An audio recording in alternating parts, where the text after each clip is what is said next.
अस्सलाम वालेकुम नाज़रीन, शफ़ी जान चैनल पर एक नई मालूमाती वीडियो में तमाम शायकीन हज़रात को खुशामदीद कहते हैं। नाज़रीन, बात होगी कुल्लूस उस्मान सीरीज़ के नए आने वाली सीज़न 6 में एक अहम और तारीख़ी किरदार शम्स चाउश के हवाले से, जो कि कुल्लूस उस्मान सीरीज़ के पहले सीज़न में शम्स चाउश का किरदार हमें देखने को मिला था। बाद में इस किरदार को गायब किया गया और अब तक ये किरदार हमें देखने को नहीं मिला। लेकिन नाज़रीन, ये एक अहम और तारीख़ी किरदार है और मदाह चाहते हैं कि कुल्लूस उस्मान सीज़न 6 में शम्स चाउश का किरदार हमें देखने को मिलना चाहिए। तो नाज़रीन, कुल्लूस उस्मान सीज़न 6 में शम्स चाउश की वापसी हो जाएगी या फिर कुल्लूस उस्मान सीज़न 6 में भी ये किरदार गायब रहेगा, इसके हवाले से आज की वीडियो में बात करेंगे।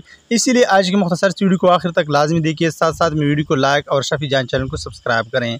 तो नाज़रीन, अगर बात करें कुल्लूस उस्मान सीज़न 6 के हवाले से, तो कुल्लूस उस्मान सीज़न 6 के हवाले से बताया जा रहा है कि कुल्लूस उस्मान सीज़न 6 में तारीख़ी किरदार ऐड किए जाएंगे, साथ ही साथ में तारीख़ी वाक़यात भी कुल्लूस उस्मान सीज़न 6 में हमें देखने को मिलेंगे। लेकिन नाज़रीन, अगर बात करें शम्स चाउश के किरदार के हवाले से, तो मेरी खुद ज़ाती राय तो यही है कि शम्स चाउश का किरदार कुल्लूस उस्मान सीज़न 6 में गायब किया जाएगा। क्योंकि नाज़रीन, अगर शम्स चाउश की वापसी होती तो अब तक हमें कुछ ना कुछ अपडेट ज़रूर मिलता। और आप लोग क्या राय रखते हैं कमेंट बॉक्स में ज़रूर बताते चलें। और अब मैं इजाज़त चाहता हूँ, मिलते हैं एक नई मालूमाती वीडियो के साथ। तब तक खुदा हाफिज़।